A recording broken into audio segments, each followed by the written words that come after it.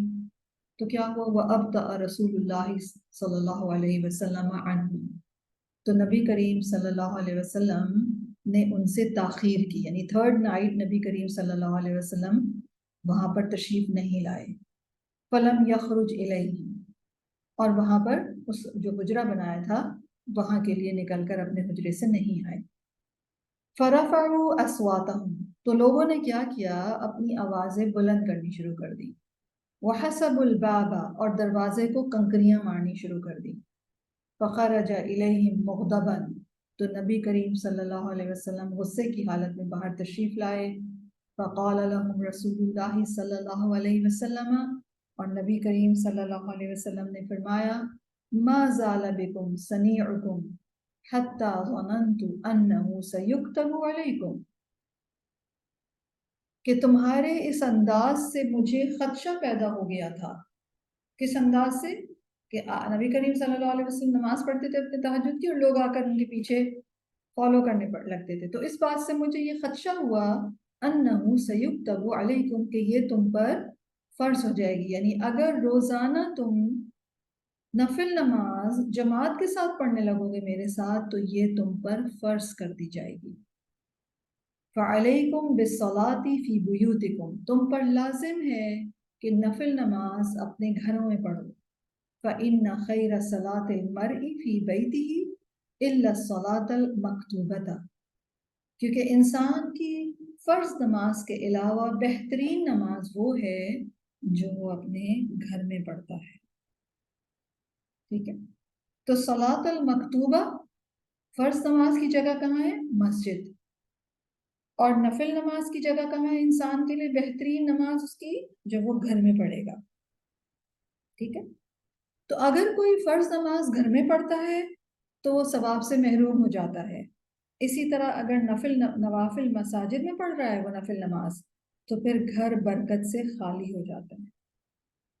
تو اس بات کا خیال رکھنا چاہیے. صحابہ کرام نے یہاں پر جو کام کیا اس پر نبی کریم صلی اللہ علیہ وسلم کو غصہ آیا. کیا کام کیا تھا انہوں نے؟ آوازیں بلند کی اور دروازے پر کنکریاں بھی ماری. یعنی نبی کریم صلی اللہ علیہ وسلم کو یہ بتانے کے لیے کہ ہم آپ کا ویٹ کر رہے ہیں. آف کورس اس زمانے میں بیلز تو نہیں ہوتی تھیں، اور پھر دوسرے انہوں نے ادب سے بھی کام نہیں لیا.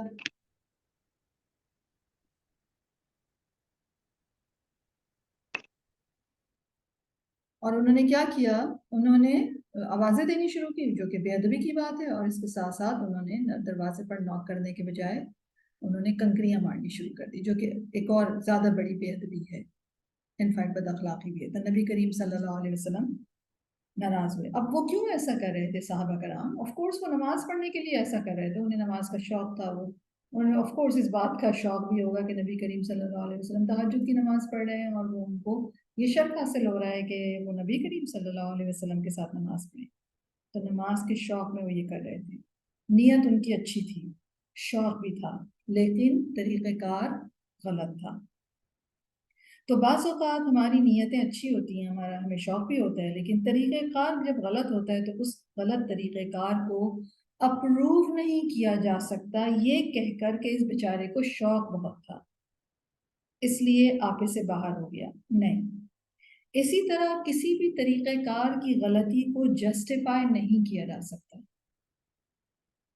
دروازہ نہ کھولنے پر باہر سے آوازیں دینا یا کنکریاں مارنا یا بہت زور سے کھٹکھٹانا، یہ سارے طریقے ایسے ہیں کہ اگر صاحب خانہ ناراض ہوں تو اس پر گناہ نہیں ہے. اور یاد رکھیے صاحب خانہ کا ناراض ہونا بنتا ہے، اور اگر رسول اللہ صلی اللہ علیہ وسلم کو بحیثیت ٹیچر بھی لیا جائے، بحیثیت امام لیا جائے، بحیثیت لیڈر بھی لیا جائے، تو لیڈر کا ناراض ہونا ان سارے غلط کاموں پر بنتا ہے.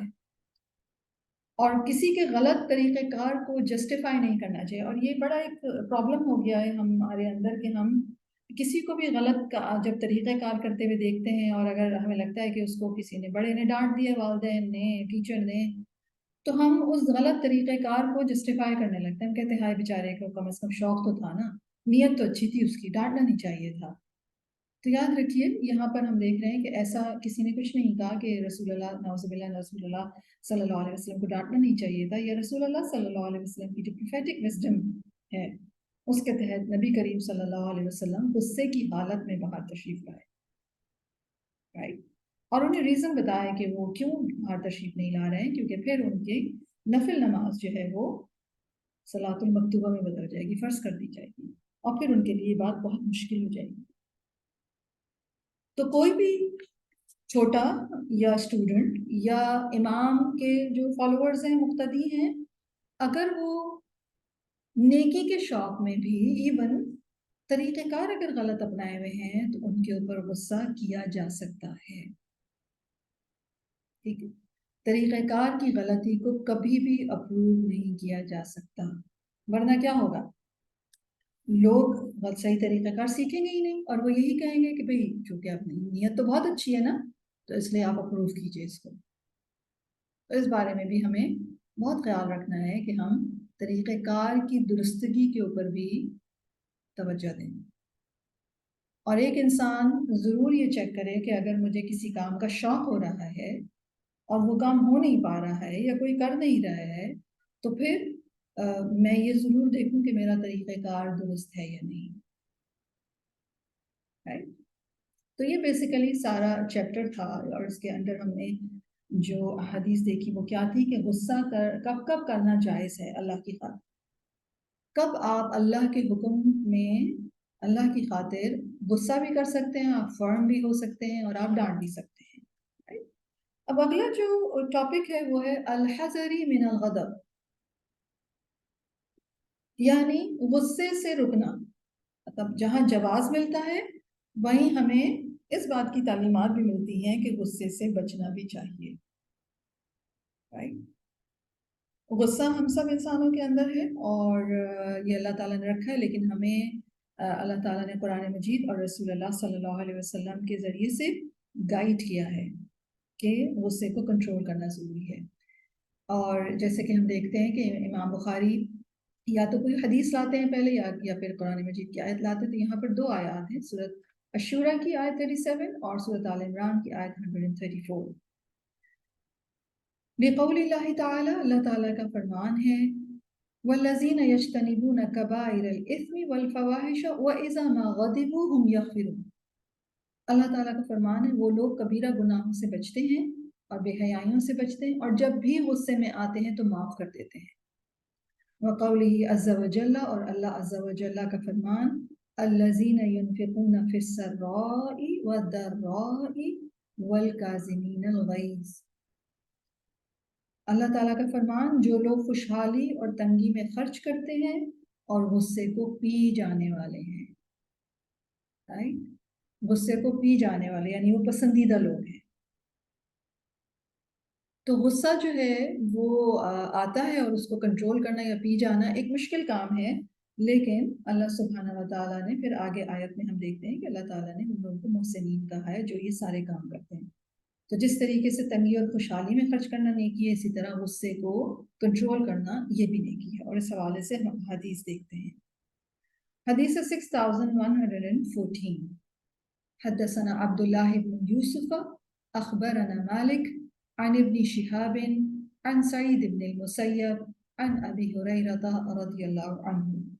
امام بخاری اپنے ٹیچر عبداللہ بن یوسف سے رپورٹ کر رہے ہیں، اور اس چین میں صحابی رسول ہیں سیدنا ابو ہریرہ رضی اللہ عنہ۔ سیدنا ابو ہریرہ رضی اللہ عنہ رپورٹ کرتے ہیں کہ ان رسول اللہ صلی اللہ علیہ وسلم قال، کہ بے شک نبی کریم صلی اللہ علیہ وسلم نے فرمایا لیس الشدید بالسرعہ، لیس الشدید بالسرعہ، پہلوان وہ نہیں ہے یا اسٹرانگ وہ نہیں ہے جو دوسروں کو کے اوپر بہت زیادہ اوور کم کرنے والا ہو یا ناک ڈاؤن کرنے والا ہو ان کو۔ انما الشدید، بے شک اسٹرانگ وہ ہے الذی یملک نفسہ عند الغضب، اسٹرانگ تو وہ ہے، سب سے زیادہ اسٹرانگ وہ ہے جو اپنے نفس کے اوپر کنٹرول رکھے غصے کے وقت۔ تو غصے کے وقت اپنے نفس پر کنٹرول کرنا ایک مشکل کام ہے، لیکن جو غصے کے اوپر کنٹرول کر لیتا ہے، خود کو کنٹرول کر لیتا ہے، تو بیسیکلی وہ ایک بہت اسٹرانگ انسان ہے۔ تو غصہ انسان کے اندر ہے، لیکن غصے کے حوالے سے اس کو کنٹرول کرنے کا حکم دیا گیا، اور کنٹرول کرنے والا اسٹرانگیسٹ پرسن ہے، رائٹ؟ اور اس حوالے سے ہمیں ایک اور رپورٹ ملتی ہے، سیدنا انس رضی اللہ عنہ نریٹ کرتے ہیں کہ نبی کریم صلی اللہ علیہ وسلم ایسے لوگوں کے پاس سے گزرے جو پتھر اٹھا رہے تھے بڑے بڑے۔ آپ صلی اللہ علیہ وسلم نے فرمایا یہ لوگ کیا کر رہے ہیں؟ تو لوگوں نے عرض کیا کہ یہ لوگ جو پتھر اٹھا رہے ہیں اپنے جسموں کو، باڈیز کو اسٹرانگ کرنے کے لیے ایک طرح سے ویٹ لفٹ کر رہے ہیں، جیسے کہ ہم بھی دیکھتے ہیں کہ ویٹ لفٹر جو ہوتے ہیں پھر ان کے باڈیز بہت اسٹرانگ ہوتی ہیں۔ تو نبی کریم صلی اللہ علیہ وسلم نے فرمایا کیا میں تمہیں ایسے شخص کے بارے میں نہ بتاؤں جو اس سے بھی زیادہ مضبوط اور اسٹرانگ ہے، اور وہ شخص ہے جو غصے کے وقت اپنے نفس پر قابو رکھتا ہے، رائٹ؟ ایک اور روایت ہمیں ملتی ہے کہ نبی کریم صلی اللہ علیہ وسلم ایسے لوگوں کے پاس سے گزرے جو آپس میں ریسلنگ کر رہے تھے۔ نبی کریم صلی اللہ علیہ وسلم نے فرمایا یہ کون ہے؟ لوگوں نے عرض کیا کہ یہ فلاں ریسلر ہے جو ہر ایک کو ناک ڈاؤن کر دیتا ہے، ہر ایک کو پچھاڑ دیتا ہے۔ تو رسول اللہ صلی اللہ علیہ وسلم نے فرمایا کیا میں تمہیں ایسا پہلوان نہ بتاؤں جو اس سے بھی زیادہ طاقتور ہو؟ وہ آدمی جس پر کسی شخص نے زیادتی کی اور اس نے اپنے غصے کو پی لیا، بس وہ اس پر غالب آ گیا، یعنی اپنے غصے کے اوپر غالب آ گیا، اور اپنے شیطان پر بھی اوور پاور کر لیا اس نے، اور اپنے ساتھی کے شیطان پر بھی غالب آ گیا، یعنی گویا اس نے 3 کو ناک ڈاؤن کر دیا یا 3 کے اوپر قابو پا لیا، ٹھیک ہے؟ یعنی اس نے غصے کو بڑھنے نہیں دیا، یعنی اگر وہ اپنے اوپر قابو نہ پاتا اور غصہ کرتا تو کیا ہوتا؟ جو سامنے والا شخص تھا وہ مزید غصہ کرتا اور اس کا شیطان اس کو اور زیادہ بھڑکاتا، ٹھیک ہے؟ تو اس طریقے سے، اور اپنا شیطان بھی اس کو مزید فیول کرتا، تو اس طریقے سے آگ جو تھی وہ مزید بھڑک جاتی۔ تو اس نے اپنے غصے کو کنٹرول کر کے 3 لوگوں کے اوپر قابو پا لیا، سب پر کنٹرول کر لیا ایک طرح سے اس نے خود پر کنٹرول کر کے، رائٹ؟ تو پھر آف کورس وہ شخص بہت اسٹرانگ ہوا جس نے 3 کو اوپر اوور پاور کر لیا، رائٹ؟ اپنے آپ پر، اپنے شیطان پر، سامنے والے شخص پر، اور اس کے شیطان پر، رائٹ؟ تو this is something really wise thing to do, کہ غصے کو انسان اپنے کنٹرول کر کے رکھے، اور غصے کو کنٹرول کرنا بیسیکلی اپنے نفس سے جہاد کرنا ہے، اور نفس سے جہاد کرنا تمام جہادوں میں سب سے زیادہ مشکل کام ہے، رائٹ؟ یعنی اصل ایک طرح سے رسول اللہ صلی اللہ علیہ وسلم نے یہاں پر ان لوگوں کی تعریف کی ہے جو اپنے غصے کو کنٹرول کر لیتے ہیں، اور وہ تعریف کس طرح کی گئی ہے کہ وہ اسٹرانگیسٹ پیپل ہیں، ایک اور روایت ہمیں ملتی ہے کہ اصل ریسلنگ یہ ہے کہ جب انسان کو غصہ آئے جس سے اس کے رونگٹے کھڑے ہو جائیں اور چہرہ سرخ ہو جائے تو وہ اپنے غصے کو کنٹرول کر لے، ٹھیک ہے؟ اب سوال یہ پیدا ہوتا ہے کہ غصے کو کنٹرول کرنے کے لیے کیا کیا پریکٹیکل ٹپس ہو سکتی ہیں؟ چلیں آپ سے پوچھتے ہیں، آپ لوگوں کو آتا ہوگا نا؟ یقیناً آتا ہوگا غصہ، سب کو آتا ہے، کوئی یہ کہہ ہی نہیں سکتا کہ مجھے تو کبھی زندگی میں غصہ ہی نہیں آیا، نہیں، سب کو آتا ہے، کم یا زیادہ، رائٹ؟ سوال یہ پیدا ہوتا ہے کہ آپ اس وقت کیا کرتے ہیں جب آپ کو غصہ آتا ہے؟ جی آپ میں سے شیئر کریں گے؟ آپ لوگ ہینڈ ریز کریں تو میں آپ کا مائک انمیوٹ کر دوں گی۔ کون غصے کے وقت یعنی لٹرلی کون کیا کرتا ہے؟ جی سائرہ۔ السلام علیکم ورحمۃ اللہ وبرکاتہ۔ تعوذ اللہ تعالیٰ یاد دلا دیتے ہیں، اللہ کا کرم الحمدللہ، اور دوسرا I try to involve myself in some physical activity, تو وہ مجھے چیز بھول جاتی ہے۔ گڈ، اور بتائیں کوئی شیئر کریں؟ جزاکم اللہ۔ کیا کرتے ہیں آپ جب آپ کو غصہ آتا ہے؟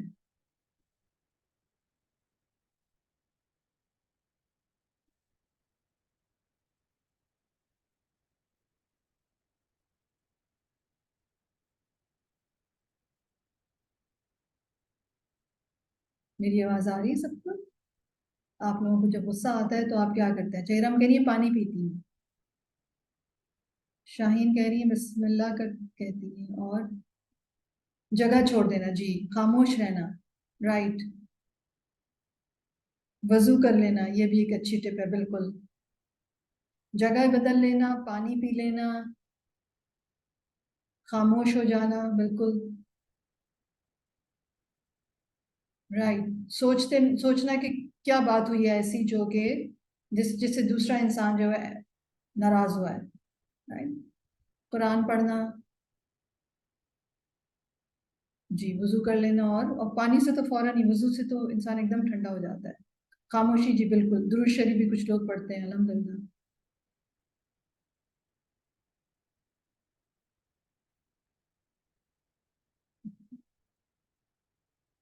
جی گڈ، اگر کھڑے ہوں تو بیٹھ جائیں، یعنی اپنی پوزیشن تبدیل کر لیں، تو خاموش ہو جانا، جگہ چینج کر لینا، اور پانی پی لینا، وضو کر لینا، تعوذ پڑھ لینا، اعوذ باللہ پڑھ لینا، یا پھر اپنی جگہ تبدیل کرنا، جی بالکل، یہ ساری پریکٹیکل ٹپس ہیں جو کہ ہیلپ فل ہوتی ہیں، اور اس طریقے سے ہمیں اپنے اینگر کو مینج کرنا بہت ضروری ہے، کیونکہ غصہ جب آ جاتا ہے تو پھر بہت سارے شرور لے کر آتا ہے، جیسے کہ ابھی ہم دیکھیں گے،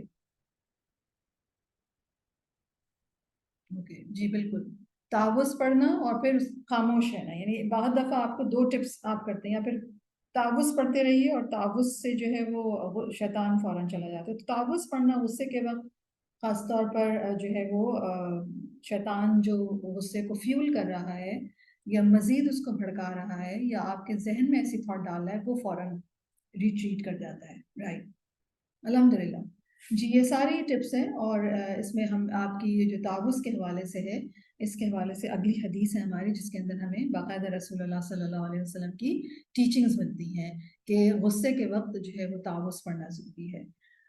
حدیث 6115، حدثنا عثمان بن ابی شیبة حدثنا جریر عن الاعمش عن عدی بن ثابت حدثنا سلیمان بن سرد قال استب رجلان عند النبی صلی اللہ علیہ وسلم ونحن عنده جلوس، رسول اللہ صلی اللہ علیہ وسلم کے پاس دو آدمی لڑ پڑے، اس وقت ہم رسول اللہ صلی اللہ علیہ وسلم کی خدمت میں بیٹھے ہوئے تھے، وَأَحَدُهُمَا يَسُبُّ صَاحِبَهُ مُغْضَبًا قَدْ احْمَرَّ وَجْهُهُ، ایک شخص جو تھا وہ دوسرے کو لٹرلی گالیاں دے رہا تھا، اور اس کا چہرہ سرخ تھا غصے کی وجہ سے، اتنا غصہ اس کو آ رہا تھا، فقال النبی صلی اللہ علیہ وسلم، تو نبی کریم صلی اللہ علیہ وسلم نے فرمایا، انی لَأَعْلَمُ كَلِمَةً لَوْ قَالَهَا لَذَهَبَ عَنْهُ مَا يَجِدُ، میں ایک ایسا کلمہ جانتا ہوں کہ اگر یہ شخص اسے کہہ دے تو اس کا غصہ فوراً چلا جائے، لو قال، کاش یہ کہہ دے، اعوذ باللہ من الشیطان الرجیم، یا اعوذ باللہ من الشیطان الرجیم کہہ دے، فقالوا للرجل، تو لوگوں نے اس شخص سے کہا، الا تسمع ما یقول النبی صلی اللہ علیہ وسلم، کیا تم سنتے نہیں ہو کہ نبی کریم صلی اللہ علیہ وسلم کیا فرما رہے ہیں؟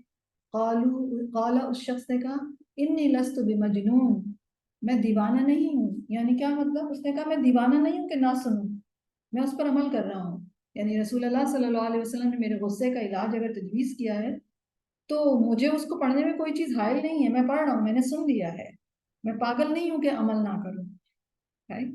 تو یہاں پر نبی کریم صلی اللہ علیہ وسلم اسٹریٹجی بتا رہے ہیں کہ غصہ جو ہی آئے تو کیا کرے انسان، اپنے آپ کو اللہ کی پناہ میں دے دے شیطان کے شر سے بچنے کے لیے، right؟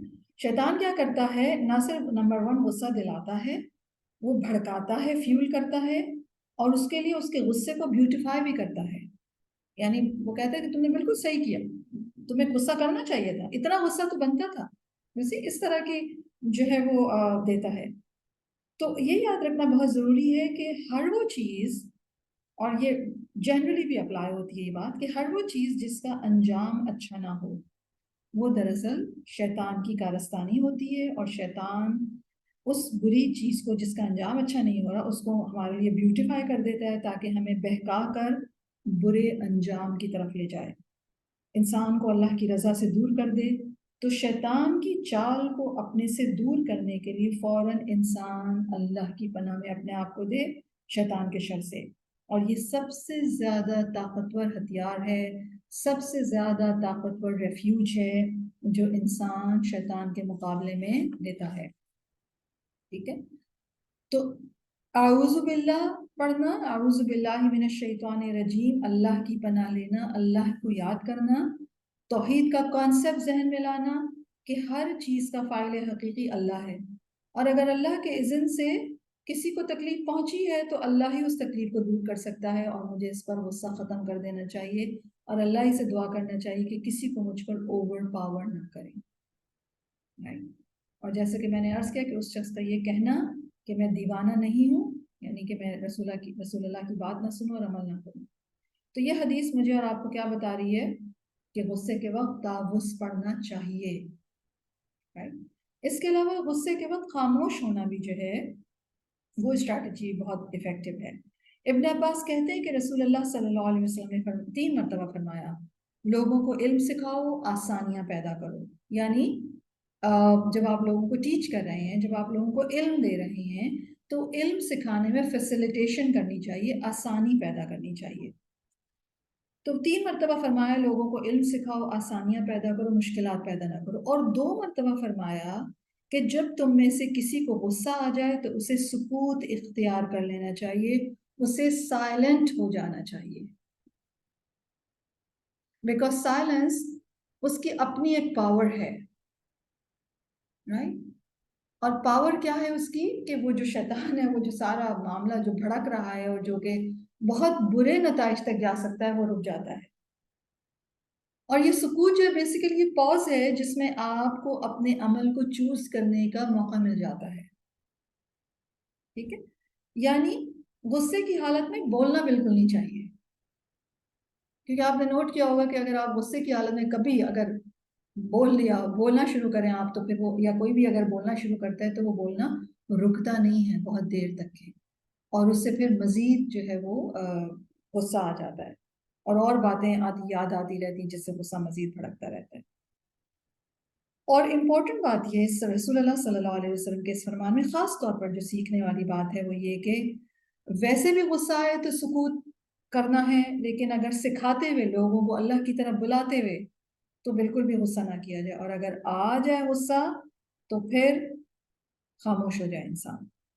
جیسے کہ بھی ابھی ہم نے پچھلی حدیثوں میں بھی دیکھا کہ وہ جو کوسچن غلط کر لیا تھا، یا جو لوگ پتھر مارنے لگے تھے رسول اللہ صلی اللہ علیہ وسلم کو یاد دلانے کے لیے، تو رسول اللہ صلی اللہ علیہ وسلم بہت غصہ ان کے چہرے سے نظر آ رہا تھا، لیکن نبی کریم صلی اللہ علیہ وسلم نے اس غصے کا اظہار نہیں کیا ان کو برا بھلا کہہ کے، بلکہ ان کو درست بات سکھا دی. اللہ کا ذکر کرنے کے حوالے سے بھی ہمیں ملتا ہے کہ یہ اعوذ باللہ، ایک تو اعوذ باللہ بھی ہم کہہ سکتے ہیں، اس کے علاوہ اللہ لا اشرک بہ شیئا بھی کہہ سکتے ہیں، اللہ ربی لا اشرک بہ شیئا. اس کے علاوہ اکرمہ جو مفسر قرآن ہیں وہ قرآن کی اس آیت وَاذْكُرْ رَبَّكَ اِذَا نَسِيتَ کی تفسیر میں کہتے ہیں کہ جب آپ غصے میں ہوں تو رب کا ذکر کریں. یعنی غصے میں انسان رب کا ذکر بھولتا ہے تو اسے فوراً اپنے رب کا ذکر یاد کرا دینا چاہیے. ٹھیک ہے، تو لوگوں کو چاہے آپ سکھا رہے ہوں یا آپ لوگوں کے ساتھ انٹریکٹ کر رہے ہوں، خاص طور پر لوگوں کو سکھاتے وقت لوگوں کے ایسے رویے سامنے آ سکتے ہیں کہ غصہ آ جاتا ہے، تو اس وقت بھی سائلنٹ ہو جائیں آپ. رسول اللہ صلی اللہ علیہ وسلم کا انفیکٹ تعلیم ہے کہ لوگوں کو علم سکھائیں، آسانیاں پیدا کریں، مشکلات پیدا نہ کریں، اور جب تم میں سے کسی کو غصہ آ جائے تو اسے سکوت اختیار کر لینا چاہیے. یہ بات 2 مرتبہ فرمائی.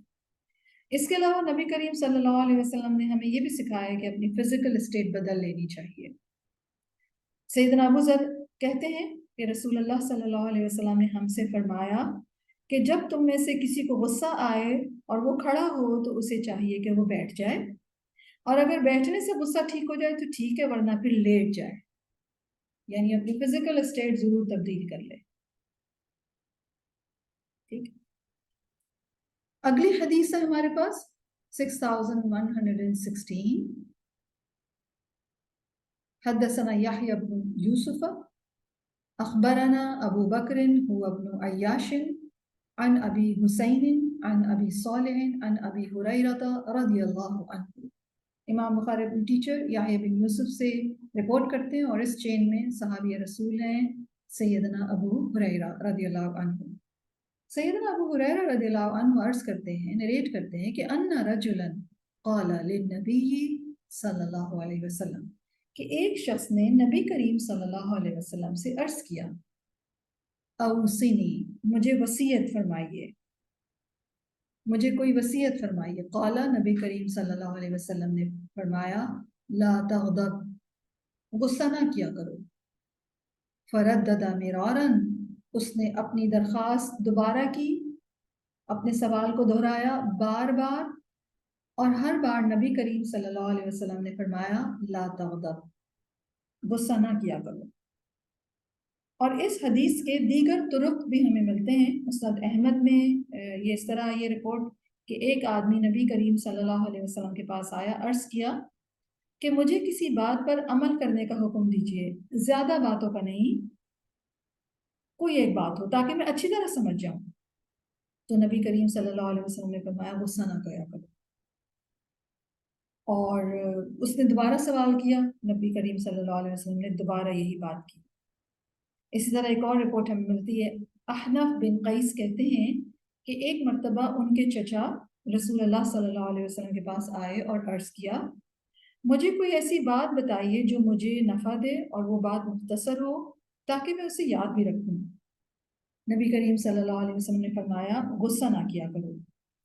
اس نے کئی مرتبہ اپنی درخواست دہرائی اور نبی کریم صلی اللہ علیہ وسلم نے ہر مرتبہ یہی جواب دیا، غصہ نہ کیا کرو. اور اس سے ہمیں یہ اندازہ ہوتا ہے کہ نبی کریم صلی اللہ علیہ وسلم کی پروفیٹک وزڈم، لوگوں کی تربیت، وہ یا لوگوں کے بارے میں رسول اللہ صلی اللہ علیہ وسلم شناسی رکھتے تھے، ان کو پہچانتے تھے کہ کس کے اندر کیا کمزوری یا خامی ہے، اور لوگوں کو اس کے اکارڈنگ ہی جواب دیا کرتے تھے. جس کو جس چیز کی تربیت کی ضرورت ہوا کرتی تھی، نبی کریم صلی اللہ علیہ وسلم اسے وہی ایڈوائز کیا کرتے. تو نوٹ کیجئے گا کہ صرف 2 لفظوں میں نصیحت کر دی، لا تغضب، بس اس سے زیادہ نہیں کیا. اور اس شخص نے دوبارہ سوال بھی کیا تو یہ پاسبلٹی تھی، ہم جیسا اگر کوئی ہوتا تو ہم مزید اس کی ایکسپلینیشن شروع کر دیتے، لیکن نبی کریم صلی اللہ علیہ وسلم یہی فرماتے رہے، لا تغضب، لا تغضب، لا تغضب. یعنی اسی پہ فوکس کیا انہوں نے، اس بات کو لے لیں. کیونکہ بہت دفعہ آپ جب کوئی بات کہتے ہیں تو لوگ اسے لے نہیں رہے ہوتے، اس لیے وہ مزید پوچھتے ہیں.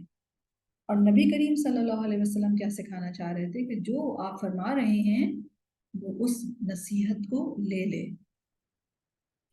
سوال یہ پیدا ہوتا ہے کہ صرف یہی غصہ نہ کرنے کی وصیت یا نصیحت کیوں کی گئی؟ اس لیے کہ یہ ایک ایسی روحانی یا اخلاقی خرابی کہہ لیجئے یا بیماری کہہ لیجئے کہ اس سے کئی خرابیاں اور کئی بیماریاں جنم لیتی ہیں، اور بہت سارے فلاز یا بہت ساری برائیاں کہہ لیجئے یا بہت سارے خامی انسان کے اندر ایسی ہوتی ہے کہ اگر وہ ایک خامی دور ہو جائے تو اس کی بنا، اس کی وجہ سے اور دوسرے فلاز بھی انسان کے دور ہو جاتے ہیں. یا یوں کہیے کہ اس خامی کی وجہ سے جس غلطی کا شکار انسان ہو جاتا ہے، اس کی بنا پر وہ ایک غلطی یا ایک گناہ کئی اور گناہوں کا دروازہ کھول دیتا ہے. تو اس لیے ایک کو کرب کرنے میں یا ایک کو درست کرنے میں بہت ساری اور دوسری خامیاں، خرابیاں دور ہو سکتی ہیں، یا اس خرابی کو کنٹرول کرنے سے جو جس گناہ سے آپ بچ رہے ہیں اس کی بنا پر آپ بہت سارے دوسرے گناہوں سے بھی بچ سکتے ہیں. ٹھیک ہے. بعض اہل علم نے اس کا یہ معنی بھی کیا ہے، لا تغضب کا معنی یہ بھی کیا ہے کہ غصے کے اسباب سے بھی بچنے کی کوشش کرو. یعنی کیا مطلب؟ یعنی ایک انسان جب اس کو یہ کہا جائے کہ غصہ نہ کرو تو اس کا مطلب یہ ہے کہ وہ تمام چیزیں، وہ تمام باتیں، وہ سچویشنز جو غصے کو ٹریگر کرتی ہیں آپ کے، ان اسباب سے بھی بچنے کی کوشش کریں. وہ امور، وہ کام نہ کیے جائیں تاکہ غصہ ہی نہ آئے. ٹھیک ہے. یعنی غصہ کس بات پر ٹریگر ہوتا ہے، انسان اپنے بارے میں یہ ضرور پہچانے. تو اس بات سے پہلے ہی بچ جائے وہ. ٹھیک ہے. تو غصہ ایک فطری چیز ہے, اسے ہم ختم نہیں کر سکتے, لیکن اس کے اسباب سے ہم بچ سکتے ہیں تاکہ غصہ پیدا نہ ہو, اور اگر پیدا ہو جائے تو وہ اسٹریٹجیز ہم اختیار کریں جو ہمیں رسول اللہ صلی اللہ علیہ وسلم نے سکھائی ہیں. اور بچنا کیوں ضروری ہے غصے سے؟ لا تغضب کیوں فرمایا گیا؟ کیونکہ غصہ ہر شر کو جمع کرنے والا ہے. مسند احمد میں ایک رپورٹ ہے ملتی ہے ہمیں, ایک شخص رسول اللہ صلی اللہ علیہ وسلم کے پاس حاضر ہوا اور عرض کیا, یا رسول اللہ مجھے کوئی نصیحت فرما دیجئے. رسول اللہ صلی اللہ علیہ وسلم نے فرمایا, غصہ نہ کیا کرو. وہ شخص کہتا ہے کہ میں نے نبی کریم صلی اللہ علیہ وسلم کے فرمان پر غور کیا تو جانا کہ غصہ ہر قسم کے شر کو جمع کر لیتا ہے اور بہت دور دور تک معاملات پہنچ جاتے ہیں. یعنی بہت دفعہ ڈیورسز ہو جاتی ہیں اور بہت دفعہ مرڈرز تک ہو جاتے ہیں, اور اگر دیکھا جائے تو بات کہاں سے شروع ہوئی تھی؟ ایک معمولی بات پر غصہ آ گیا. اور اس طرح کی رپورٹس ہمیں ملتی رہتی ہیں کہ معمولی بات پر جھگڑا ہوا اور غصے میں آ کر فائرنگ کھول دی اور اتنے لوگ جو تھے وہ زخمی ہو گئے اور اتنے جو تھے وہ قتل ہو گئے. اللہ سبحانہ و تعالیٰ محفوظ رکھیں. عبداللہ بن عامر کہتے ہیں کہ رسول اللہ صلی اللہ علیہ وسلم سے پوچھا گیا, کون سی چیز مجھے اللہ کے غضب سے دور کرنے والی ہے؟ تو رسول اللہ صلی اللہ علیہ وسلم نے فرمایا, غصہ نہ کرو. یعنی جو شخص دوسروں کے اوپر ناروا غصہ کرے گا تو پاسبلٹی ہے کہ اللہ تعالیٰ اس کے اوپر غصہ یا اللہ کا غصہ وہ ارن کر رہا ہے. اسی طریقے سے غصہ نہ کرنا جنت میں جانے کا باعث ہے. یعنی یہ جو رسول اللہ صلی اللہ علیہ وسلم کا فرمان ہے کہ غصہ نہ کرو, تو اب اس کی انسینٹیو کیا ہو, کیا انکریجمنٹ ملے؟ تو ہم دیکھتے ہیں کہ رسول اللہ صلی اللہ علیہ وسلم سے ایک شخص نے پوچھا, سیدنا ابو درداء کہتے ہیں, ایک شخص نے پوچھا کہ رسول اللہ صلی اللہ علیہ وسلم مجھے گائیڈ کیجئے ایسے عمل کی طرف جو مجھے جنت میں لے جائے. تو رسول اللہ صلی اللہ علیہ وسلم نے فرمایا, غصہ نہ کرو, تمہارے لیے جنت ہے. سبحان اللہ. اسی طرح غصے سے بچنے سے اللہ کی رضامندی ملتی ہے. نبی کریم صلی اللہ علیہ وسلم فرماتے ہیں, اللہ کے نزدیک غصے کے اس گھونٹ سے زیادہ افضل گھونٹ کسی بندے نے کبھی نہ پیا ہوگا جو اللہ تعالیٰ کا چہرہ چاہنے کے لیے پیتا ہے. یعنی ایک انسان غصے کا ریزن تھا, غصہ اس کو آ گیا, لیکن صرف اس نے اللہ کی رضا کی خاطر کہ میں غصہ کنٹرول یہاں پہ کر لوں لارجر بینیفٹس کے لیے, اور مجھے اس کے بدلے میں اللہ کا چہرہ چاہیے. جب ایک انسان یہ کر لیتا ہے تو اس سے زیادہ افضل گھونٹ نہیں پیتا ہوا. تو ہم سب چاہتے ہیں کہ اللہ تعالیٰ ہم سے راضی ہو جائیں, تو ہم کیا کر سکتے ہیں؟ ہم اپنے غصے کو پی سکتے ہیں. جہاں ہمیں لگتا ہے کہ یہاں پر غصہ نہیں کرنا چاہیے مجھے لوگوں کے لارجر بینیفٹ کے لیے, کوئی کمزور ہے یا کسی کا دل رکھنا ہے یا کوئی چھوٹا ہے یا کچھ اور بینیفٹس ہوتے ہیں خاندان کے ریلیشن شپس کے حوالے سے, تو انسان اگر اللہ کی خاطر خاموشی کر جائے تو پھر اس کا بہت بڑا بینیفٹ ہے. اسی طرح قیامت کے دن بہترین اجر ملے گا. رسول اللہ صلی اللہ علیہ وسلم فرماتے ہیں کہ جو آدمی اپنے غصے کو نافذ کرنے کے باوجود پی گیا, یعنی غصہ کر سکتا تھا لیکن روک گیا, تو اللہ تعالیٰ قیامت کے دن اس کے دل کو امیدوں سے بھر دیں گے. تو غصہ آتا ہے, کبھی چھوٹوں پر آتا ہے, کبھی بڑوں پر آتا ہے, بعض اوقات بچوں پر آ جاتا ہے, ناروائی آ جاتا ہے, بعض اوقات بڑوں پر آ جاتا ہے, والدین پر آتا ہے, ٹیچرز پر آتا ہے. تو یاد رکھیے کہ مجھے اور آپ کو جو بات یاد رکھنی ہے کہ رسول اللہ صلی اللہ علیہ وسلم کا طریقہ کیا تھا کہ محض جائز باتوں پر غصہ کیا, اور اوور آل جو ہمیں انسٹرکشنز دی گئی ہیں وہ غصے کو کنٹرول کرنے, غصے سے بچنے, غصے سے اجتناب کرنے, غصہ نہ کرنے کی تعلیم دی گئی. اور اگر غصہ آ جائے تو اس کے حوالے سے جو اسٹریٹجیز نبی کریم صلی اللہ علیہ وسلم نے بتائی ہیں میں نے آپ کے ساتھ شیئر کی. تو ٹیک ہوم لیسن کیا ہے؟ اپنے غصے کو کنٹرول کرنا ہے اللہ کی رضامندی کی خاطر, جنت کی خاطر اور بہترین اجر کی خاطر.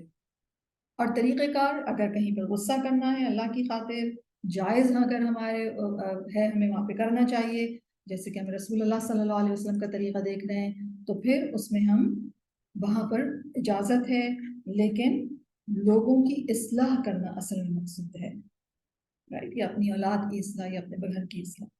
تو اللہ رب العزت ہمیں عمل کی توفیق عطا فرمائے ان تمام باتوں پر جو بھی ہم نے سیکھی ہیں. اور اگر آپ دیکھیں تو اس کا تعلق بھی رحمت سے ہے, تو رحمت کو پریویل کریں لوگوں کے حوالے سے بھی, خاص طور پر ان کو سکھاتے ہوئے, خاص طور پر جب وہ چھوٹے ہوں, خاص طور پر جب وہ کمزور ہوں, اور خاص طور پر جب وہ بڑے ہوں, ہمارے حسن سلوک کے مستحق ہوں.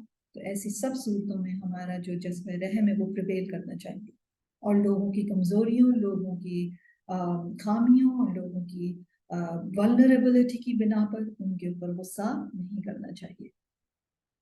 اللہ رب العزت ہم سب کو عمل کی توفیق عطا فرمائے۔ ربنا تقبل منا انک انت السمیع العلیم وتب علینا انک انت التواب الرحیم۔ اللهم حبب الینا الایمان وزینه فی قلوبنا وکره الینا الکفر والفسوق والعصیان واجعلنا من الراشدین۔ ربنا اغفر لي ولوالدي وللمؤمنین یوم یقوم الحساب۔ رب اغفر لي ولوالدي اللهم اغفر لهما وارحمهما وادخلهما فی اعلی جنت الفردوس۔ یا رب العالمین ہمیں بخش دیجئے اور ہمارے والدین کو بخش دیجئے، انک انت الغفور الرحیم، آمین یا رب العالمین۔ سبحانک اللہم وبحمدک اشہد ان لا الہ الا انت استغفرک واتوب الیک، آمین۔ السلام علیکم ورحمۃ اللہ وبرکاتہ۔